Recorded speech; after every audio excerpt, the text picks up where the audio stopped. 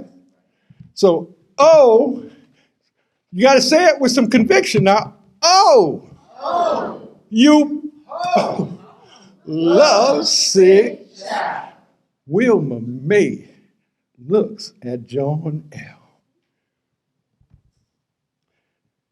His slender eyes and taunt behind. Bared arms, blackberry dog with grapefruit-sized biceps. Did I hear something? But especially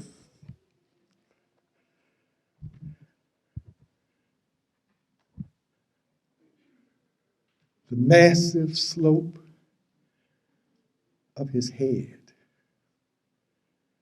with broad textures like the Benin bronze she didn't consciously know about, but subconsciously gravitated towards. And those teeth, shiny like lighthouses down on the Gulf Coast, flashing through the ink of stormy night.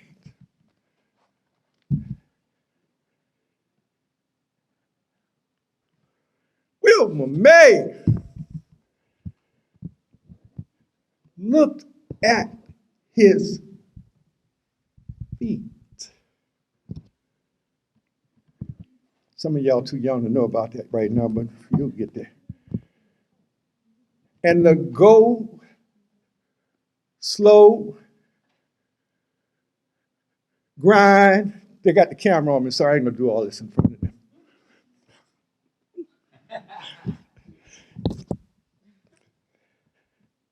Keeping time to the jukebox and sucked her breath in slowly. She would have taken a seat, except she was already sitting down with her thighs pressed tightly closed. Just then, John L. threw his head back and sprayed the ceiling with the mirth of his laughter. Ha ha! and did a little dip. You know how to do.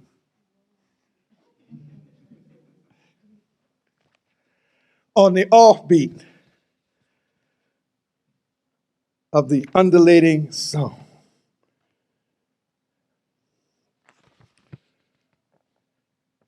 God, she thought. This is one of them parenthetical phrases. You think it out loud, but you don't say it out loud. It's internal, right? You know what it, God,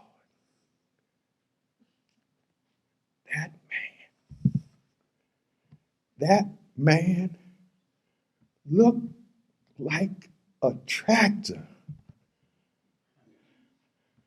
And I feels like a field what ain't never been plowed. Oh, you love sick child. Reach out and touch somebody.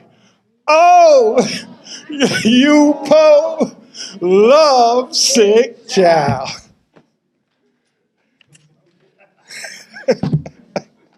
Yeah. So let me see. There's all kinds of ways to hook poetry up. So let me do. I think I'll do a haiku. Right. A couple of haikus. A while back there was a erotique noir, black erotica, and I was blessed to have a couple of 3 or 4 haiku up in that collection. I'll do it. I was trying to figure out a way to perform haiku so that the music would be up in it, And an inspiration for this came from the Art Ensemble of Chicago. So these two, they're not written together. Well, anyway, doesn't matter.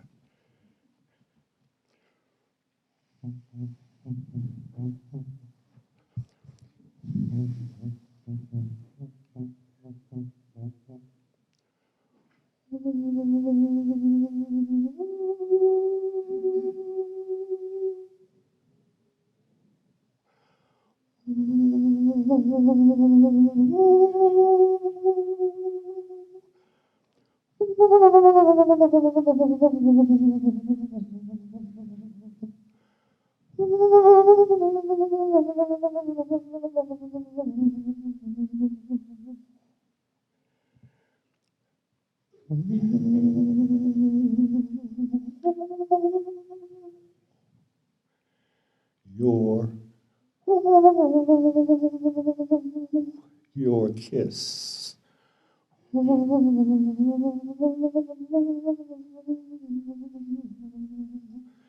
Your kiss, sensual.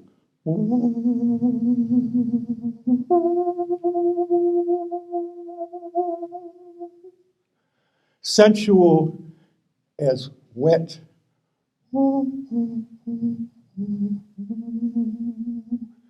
Wet moonlight.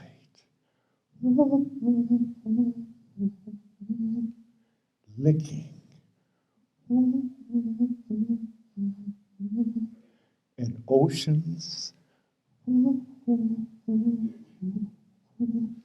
Naked waves.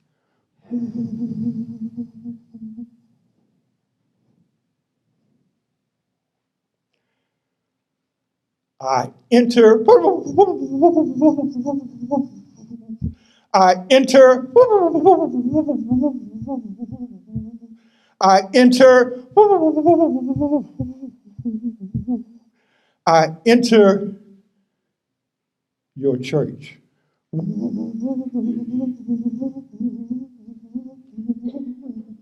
You receive. You receive. You receive my offerings. Our screaming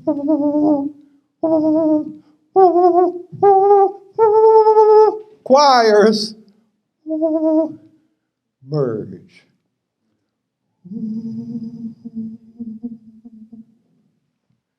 That's enough of that. So, I got over 200 of them pieces. I can go on, because you know how it is when it get good to you. You just keep on going with it. Lovesick. Yeah, I'm a lovesick poet. I'm gonna do this last piece. This is we call these sun songs. They pattern on the sermons and what have you. Coming out of the tradition in the church. The ideology is a little different, but hey. My name is Kalamu. I am African diaspora.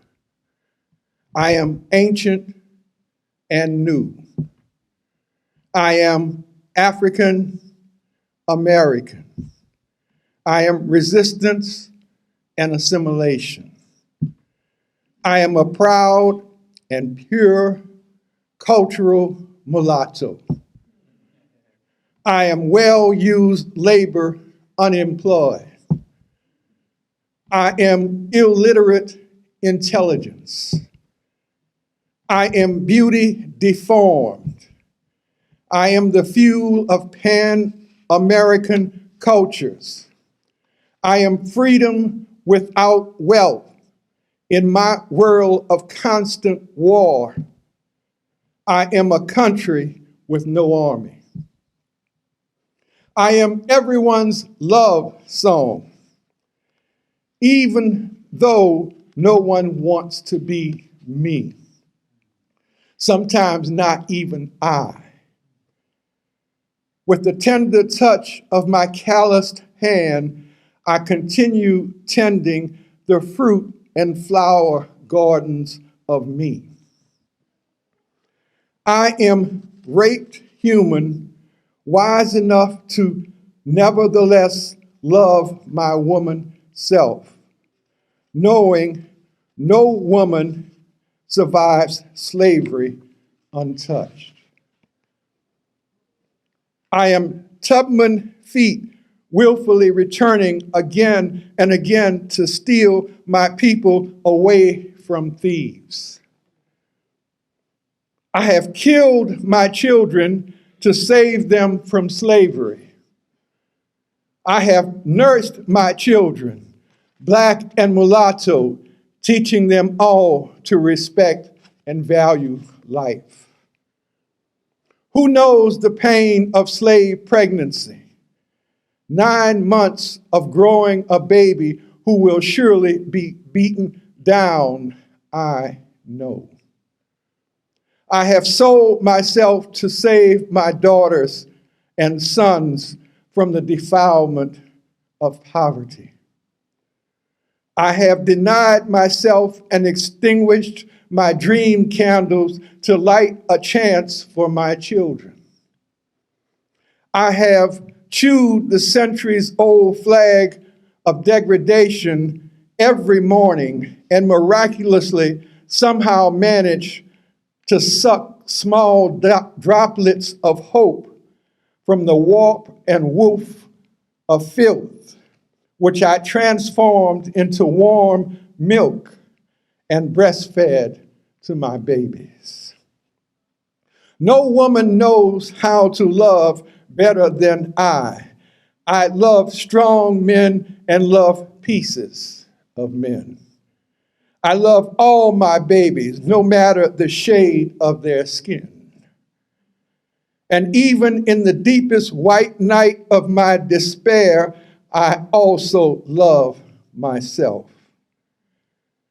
I wrap our wounds with the silk-strong softness of my caring and the salve cream of my patient quietness, hugging hurt to the huge humanness of my heart, knowing that for us, the survivors of slavery, there is no better therapy than love and struggle. So I freely supply the love and steadfastly support the struggle. I am emasculated man collaborating and consciously forgetting to emulate Zumbi, Nat Turner, and Toussaint. I am self-emancipating man resisting with words, with music, with arms, with whatever, an enduring Mandela of resistance. Sometimes I kill my master and love my brother. Sometimes I kill my brother and love my master. Sometimes I just kill everything. Sometimes I kill nothing. Sometimes I love no one. Sometimes I love everyone. Even I cannot predict how I will feel, what I will think. What day is this? What is happening? Civilization did not birth me. Civilization could not create me. Civilization, in enslaving me, disfigured and ultimately failed to totally transform me. They tried conquest and captivity. They expounded dead thinking that stinks.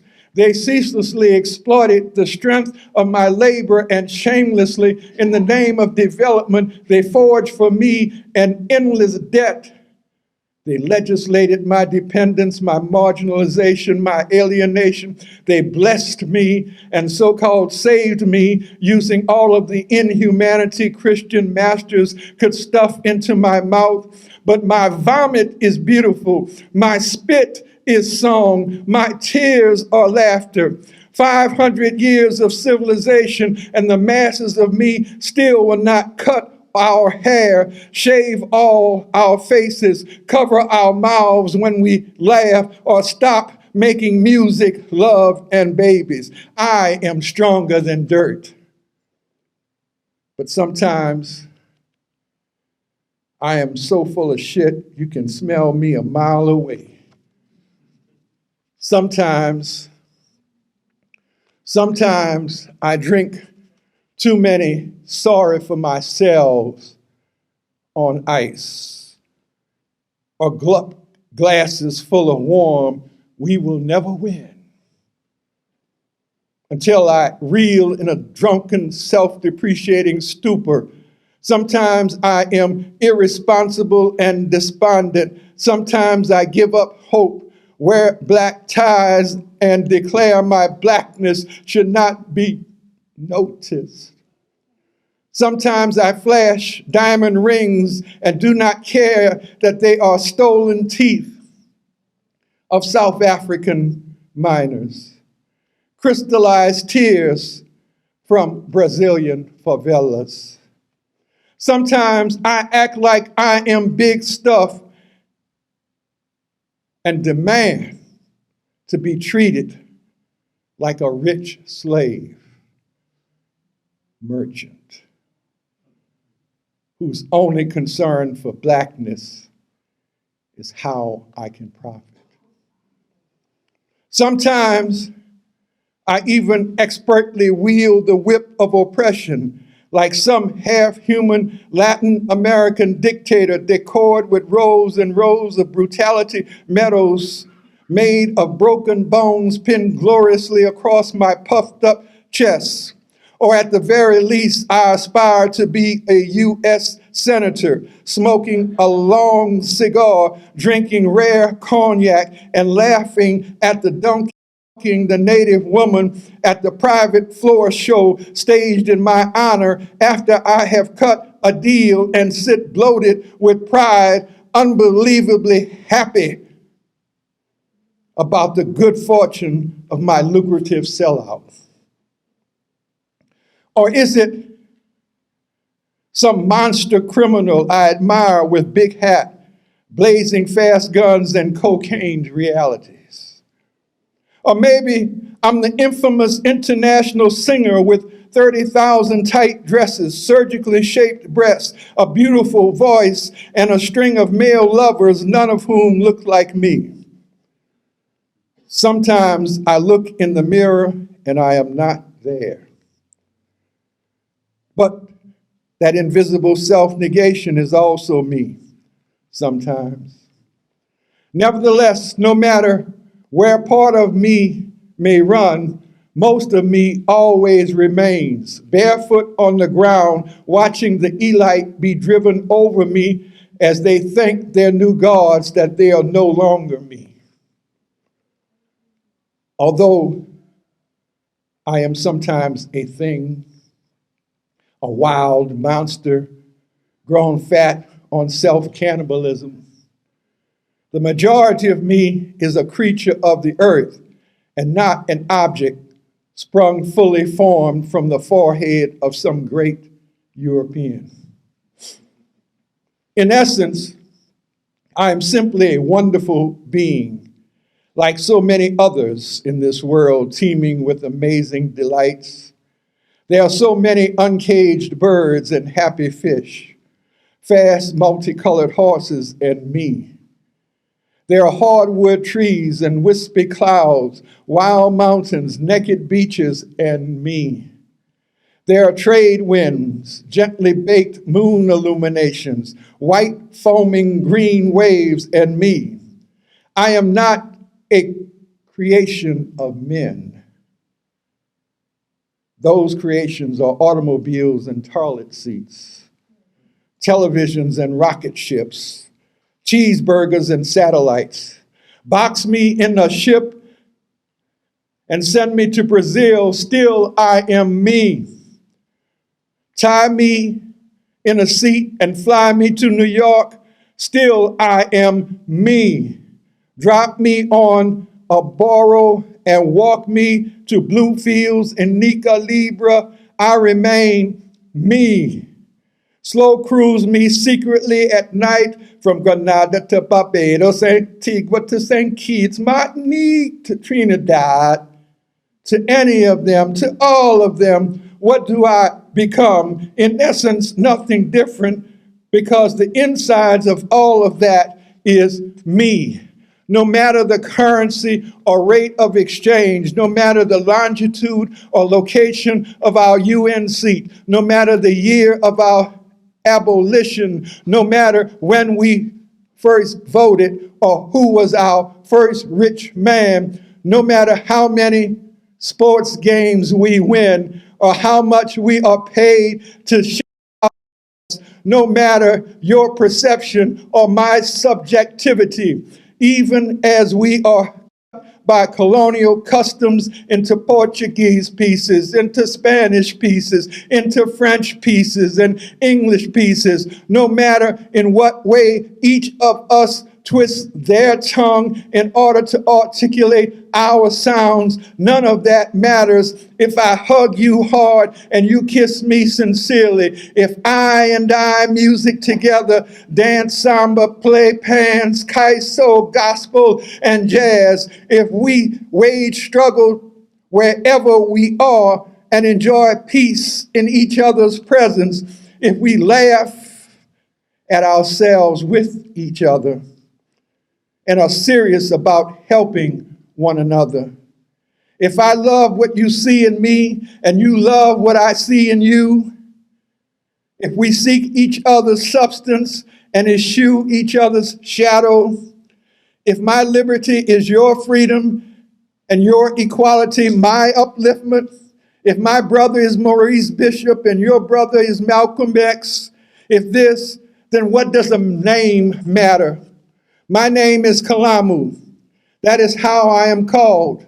But inside the fullness of me, I know my whole name must include all your names, all the names you use. Indeed, our ancestors sagaciously buffed our resplendent obsidian inner spirit walls, preparing us to receive the hieroglyph history of our common conditions which shadowed centuries have etched into each of us. Black codes mutely detailing.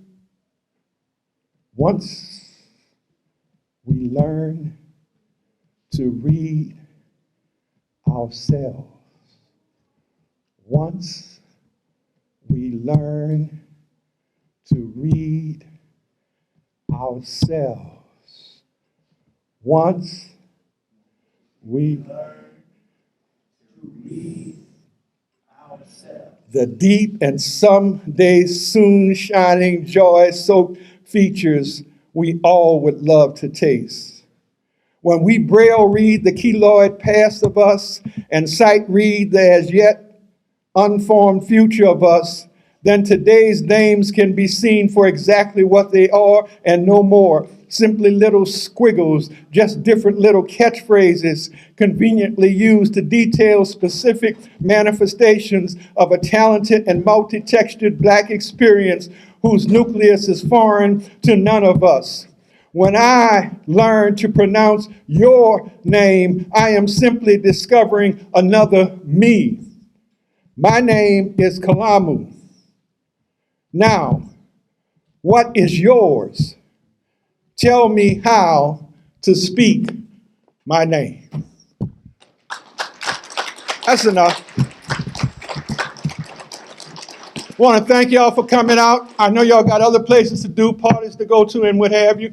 A couple of y'all even got a test to prepare for tomorrow. But if you got any questions, you know we're going to be sitting right up there. We'd be willing to answer unless you got something you want to make public. No questions? No comments?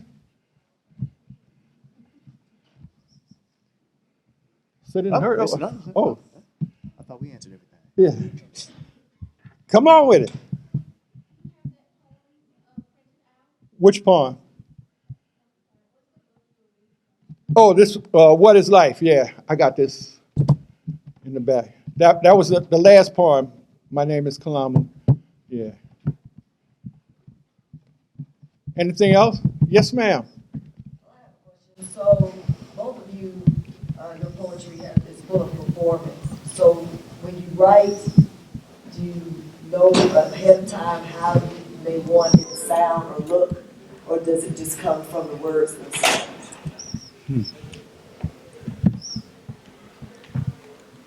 It's I use the jazz aesthetic. That's what I was talking about in the beginning.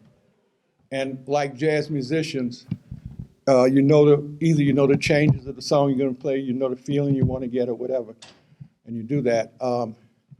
Sometimes, like with the haiku, the music came afterwards, and once I figured out how to use music with haiku, then I could start writing with that in mind.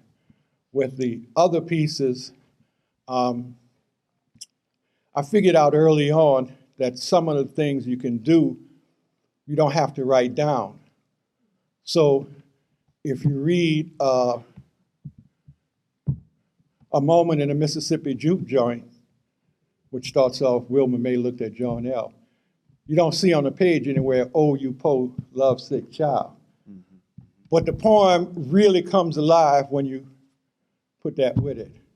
So it's sort of like if you had sheet music to John Coltrane's The Love Supreme, that's one thing but then when you verbalize it, it becomes another thing. So that's the way I look at it. Yeah.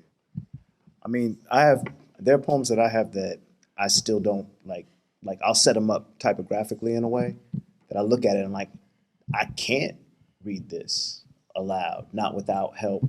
Like, there's a bunch of poems in the book I wrote called The Black Automaton. I literally never just pick up that book and read from it. I always circulate photocopies of those poems or hand the book out and have a member of the audience write the sequence of how they would read that poem, because I'm actually more interested in how you think it goes. And then I'll go up and do that. There are certain bits of language that tell me what I'm going to do with them. But I found myself bouncing a lot between, as Brother Kalamu describes it, like a number of different sort of codes through which to interpret the work.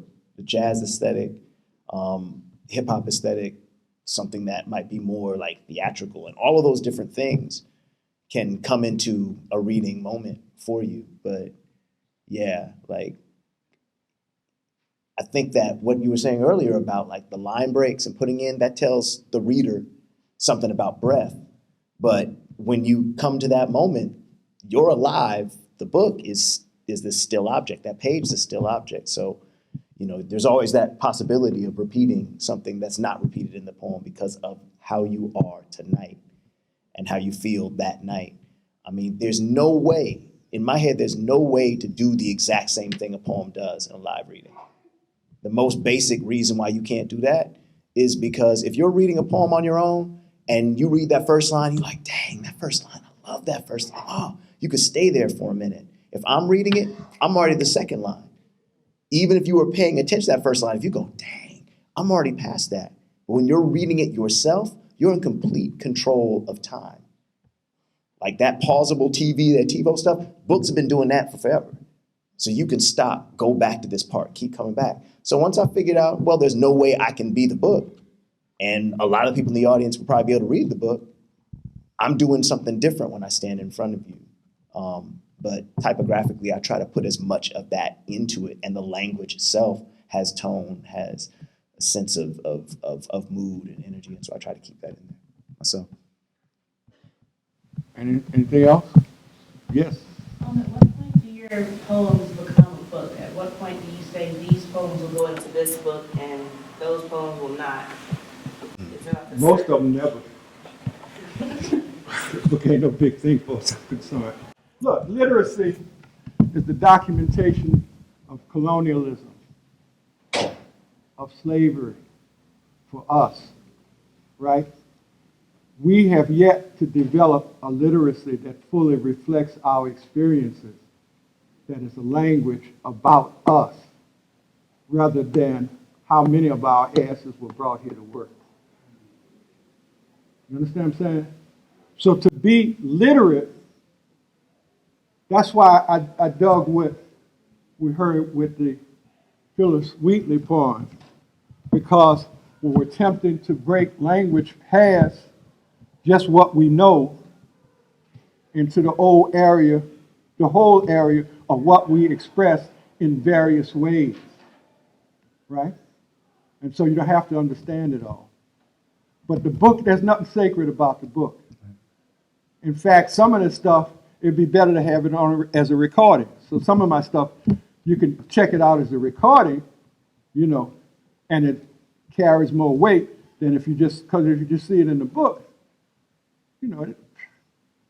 I got one piece, it ain't but 4, 1, 2, 3. It starts up, they are trying to kill us. They are trying to kill us. A system of thought, a system of thought, a system of thought, system, help us, system, shit, oh shit, I thought I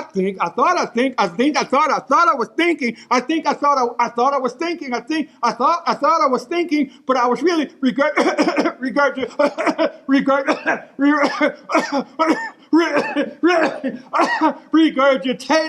I was regurgitating. I was just regurgitating.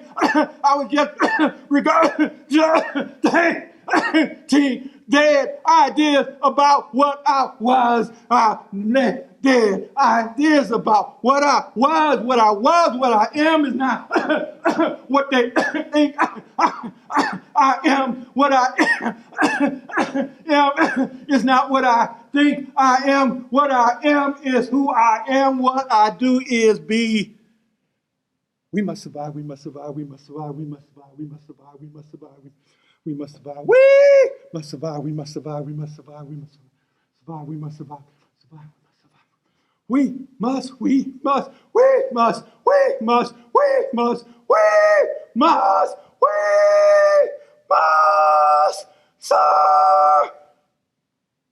death to the system. Now, how do I put that on the page? Yeah. But when you do decide that you are going to put something in a book, right? For me, there are some things that will go into a book. So that's in the book. Yeah. That poem is in the book. But it's a completely different thing out there. It's just a, It's that a system of thought. Yeah. We must survive, death to the system. That's all it is. But what we do with that, Right. you understand what I'm saying? And that's the essence of improvisation. in the now. You got something to work with, and then you develop it in the moment. I mean, like with what was written in that space, that's not even a transcript of what you did, right? That's not even a transcript, and it's not even the lyrics. It's a completely different thing, separate from what that performance is. And I mean, a lot of people try to talk about like, oh, this is like the score or something like that. But in a lot of cases, it's not even the score. They're two such different things. They're like the head of a jazz piece. That's why it's the jazz thing. Exactly. You just have this thing that you can now modify and make live and transform and cut. And like, I mean, the beautiful thing about that is like something that Fred Moten always talks about is like, that's critical activity. It's not just plan. It's thinking about playing, transforming. It's playing, it's critiquing, it's playing, it's going into that, discovering and taking this route. But on the spot. On the spot in that improvisational space. So yeah. That becomes the key element. Can you do it in real time? Yeah. Can you do it? And part of doing it in real time is having a facility with the language, whatever the language you're working with. Mm-hmm. And when I'm working with this language of music, that's literally hours and hours and days and months and years of hearing the music and knowing certain things you can do. You know, and then knowing that there might be something you can do that you ain't done yet. Right. So you try that. Right. Now going back to old pieces that you haven't done in a long time that might have been in a book, but now you go back to it and at some level it's like, is my job in this moment to reproduce the 24-year-old who wrote this? Or is my job in this moment to be the 42-year-old who's looking at what this 24-year-old wrote? And how do I question that process? So yeah. But I mean, another way to think about, I mean, like another part of the spirit of your question, as far as I'm concerned, is that if you have decided it's going to be a book and that's where it's going to go, there's that aspect of it that is the poem finished. And I like the phrase that says, poem's never finished, it's just abandoned. So when are you willing to kind of be like, all right, that's what I got at this point. And then there's also the question of what poems, one of the things I do love and maybe is how you can write two poems at two different times. But when you put them next to each other, they transform each other. And so when you are putting them together in a book or putting them together in a set or however you're thinking about it, the poems will talk to each other and transform each other's meaning. And I think that's a beautiful thing that a book can do as well as a set. You know, I'll say one quick thing. Again, I talk about working with the form, but the idea for me is improvising within the form, right? So I have some haiku. I'll give you one. I think I got it here. Let's see if I got it here. Yeah. This is number 107. I'm going to read it. This is first one of the earlier versions of this haiku.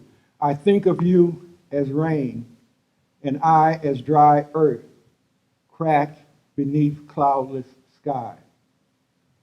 You know, I said, oh, that's it. That's nice. But then I heard the rhythms and the music, right? Now, remember, this gets performed later on, but this is just the lead sheet for you. And I had to figure out what I was doing there. And so here it comes now. Here it comes back. This is 107B. Your rain wets other fields. My parched earth cracks, breaks, dry beneath cloudless sky. Now, that's the same part, but it's different, right? And it's within the form 575. So when you get good, you can do all that shit.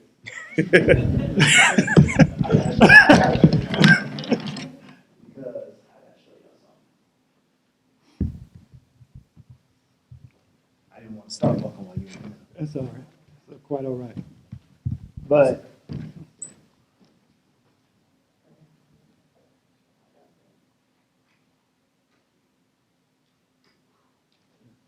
So, I mean, one of the things that I think about a lot, I'm just gonna unplug this real quick. Don't worry, I'm not gonna break anything. I'm We not hope. gonna steal anything. Why not? Because this is Re- HBCU, I ain't stealing. When SNCC workers were invited to the White House by Lyndon Johnson, H. Rap Brown, Jamil, who's incarcerated right now, he said, Jamil told me, he said, everybody was in there looking around and stuff. He said, I was looking for something to steal. I said, Jamil, why you want to say something? He said, they took us. What could I say? Could I say they didn't take us? That's a sonnet. That's me visually improvising on the form. Now, if I try to perform this,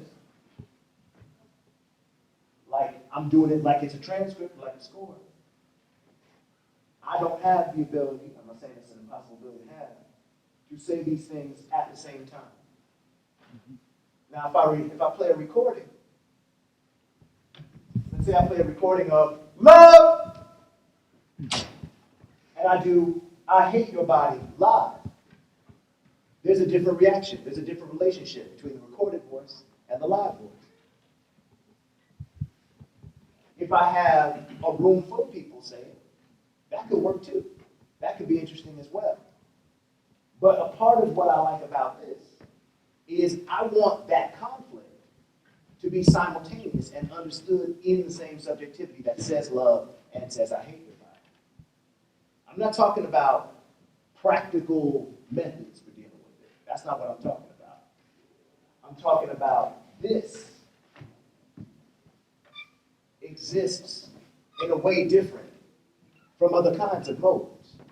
So if I'm going to be dealing with a book, if I'm going to be dealing with the printed word, I'm trying to figure out how to make that work.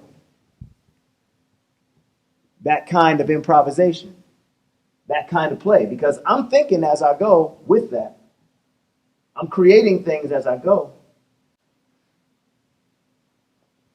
Like I don't even know, I once put this up, projected this, and started trying to read it. This is a piece called Drop It Like It's Hot and Top Venus. And I realized when I started reading it that I literally had no idea how to read this live. So I began following the stats going down. And I ended up coming down one path and ended up stopping here. And then I'd start again. Because in my head I was like, oh, I gotta end here, I gotta get over here. But I didn't know when I'd be starting going down this section, I was gonna end up in the same place over here.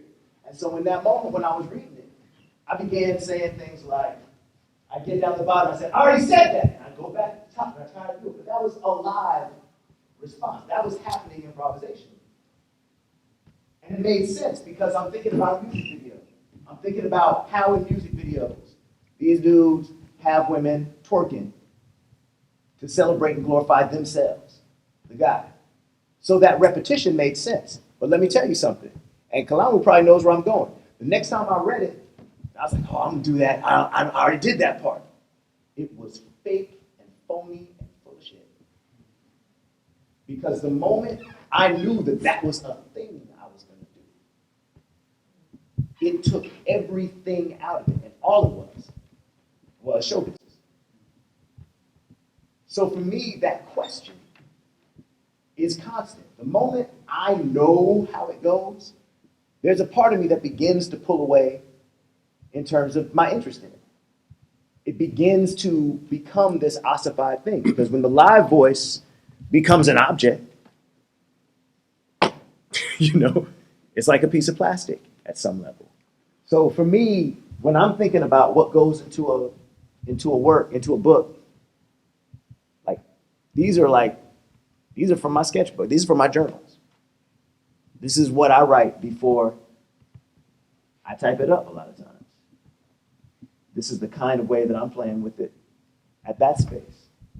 So, I think about a lot of these things, and I think about how to improvise on the form, how to see what the form will bear, how to transform that space. So that's just something I wanted to show you. Like, this is something I was showing folks earlier today. That's a recording of me watching the Beyonce Formation video. That's it right there. So all these different sorts of spaces, because my major aesthetic point is signifying. How do I turn language against itself? That language that has been used to order our lives, right? How do I turn that against itself? How do I play on it? How do I create a briar patch that I feel like I know some folks will be able to make their way through, but I also know some folks might not be. So for me, that's one of the ways that I work. But anyway, yeah, I just want to show that. Yeah.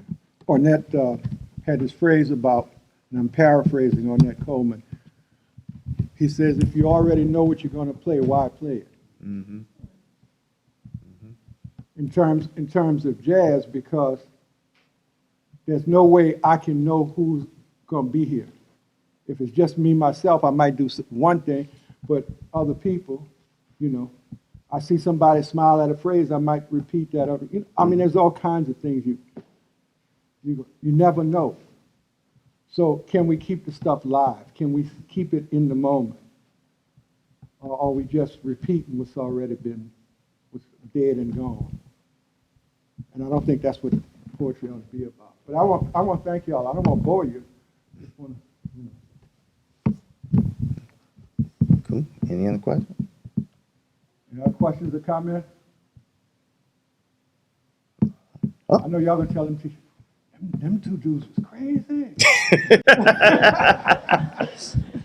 Thank you.